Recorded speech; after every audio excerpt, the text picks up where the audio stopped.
안녕하십니까, 차산입니다. 오늘은 코로나 사태로 여러가지로 애로사항이 많아서 집에서 한번 찍어보았습니다. 최근 대법원에서 나온 전원합의체 판결을 소개해 드리겠습니다.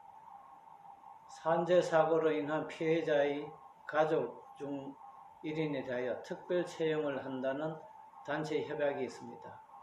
이 협약이 관현 헌법에 비추어서 사회상규에 위반되어 무효이냐 유효이냐가 다뤄진 전원합의체 사건입니다. 여기서 쟁점은 두 가지입니다. 첫 번째로는 사용자는 누구나 고용할 수가 있는데 이와 같은 협약으로 인하여서 그와 같은 고용의 자유가 침해된 것이 아니냐 하는 것이 첫 번째 쟁점이고, 두 번째 쟁점은 이와 같이 특별한 사람에게 대하여 일반적인 구직자보다도 특별 채용이라는 우대를 하는 것도 사회상규에 위반되는 것이 아니냐 하는 점이 두 번째 쟁점입니다. 첫 번째 쟁점에 대해서는 국가가 임의로 이와 같은 의무를 부과한 것이 아니고 사용자 스스로 노동자과 단체 협약을 체결하여서 이와 같은 자유를 스스로 구속한 것이기 때문에 그것은 오히려 자기의 자유권을 행사한 것으로 보아야 하는 것이 아니냐는 점에서 다수 의견이나 소수 의견이나 의견의 대립은 없었습니다. 그러면 과연 이와 같은 협약이 사회상규에 위반될까요?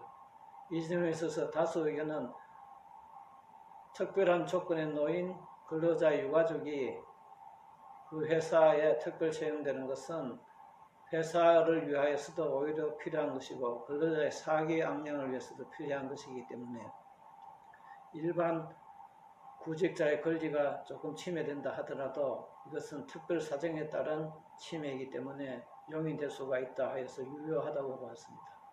소수 의견은 특별한 사정에 따른 것이라 하더라도 특별 사정에 따른 적절한 차별을 해야 하지 채용이라는 단조건은 없이 가산점을 부여하는 것 같은 이러한 경우와 달리 바로 채용해버린다는 것은 사회상규법에 위반된다고 하였습니다.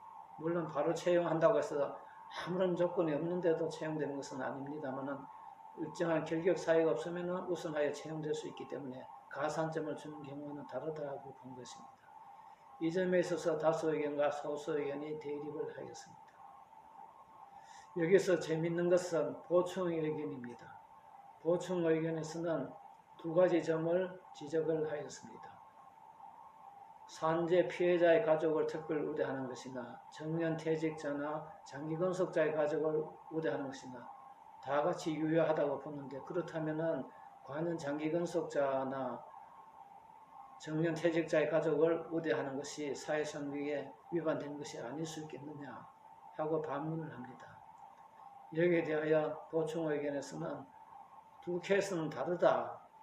그리고 그 뒤에 노조 협약에 의해서 사용자와 규약을 개정하여서 정년퇴직자나 장기근속자의 가족에 대한 우대 조항은 삭제를 하였다. 이와 같은 것을 보면 두 케이스는 다르다는 것을 우리는 알 수 있기 때문에 같이 볼 수는 없다고 반박을 하고 있습니다. 또 소수 의견에서는 과연 그러면 이와 같은 제도가 근로자에게 실질적으로 도움이 되느냐의 관점에서 논쟁을 합니다. 아주 특별한 케이스의 유가족이 한두 사람 취업을 한다고 해서 전체 근로자 중 산재사고를 입은 모든 사람이 충분히 보상을 받는 것은 아니고, 오히려 이와 같은 제도로 인하여서 사용자가 충분히 보상을 하는 제도를 마련하였다는 그릇된 인식을 심어줄 가능성이 있기 때문에 정도가 아니다. 오히려 제도를 개선하여 충분한 보상을 받도록 새로운 제도를 우리가 마련해야 한다고 주장을 하고 있습니다. 다수 의견에서도 이와 같은 점에서는 동의를 하면서 그렇다고 하여 조금이나마 유가족에게 도움이 되는 이 제도조차 없애버리는 것은 아니지 않느냐. 이 제도가 큰 효력이 없다고 하더라도 그래도 효력으로 이익을 받는 산재 피해자가 있기 때문에 이것은 무효라고 볼 것은 아니라고 하고 있습니다.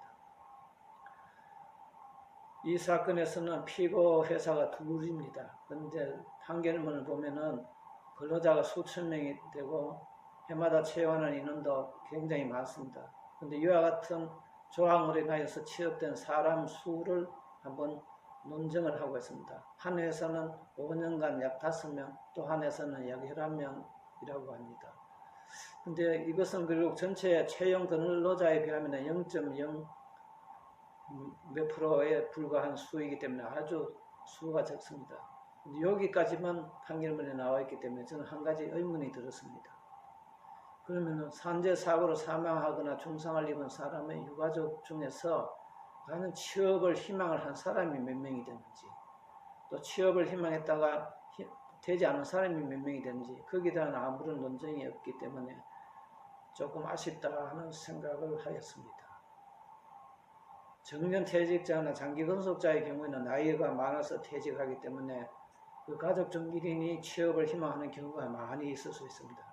그런데 산재 사고로 사망하는 경우나 중상을 입은 경우는 한창 나이이기 때문에 사실상 그 자식들이 취업을 할 연령에 속하지 않고 있습니다.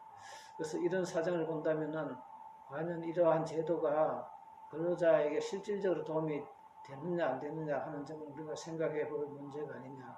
또 이와 같은 제도 때문에 충분히 보상을 받고 있다는 잘못된 어떤 선입견을 주는 것도 아닌가 하는 지적도 우리는 겸허히 수용해야 하는 것이 아닌가 생각을 합니다. 감사합니다.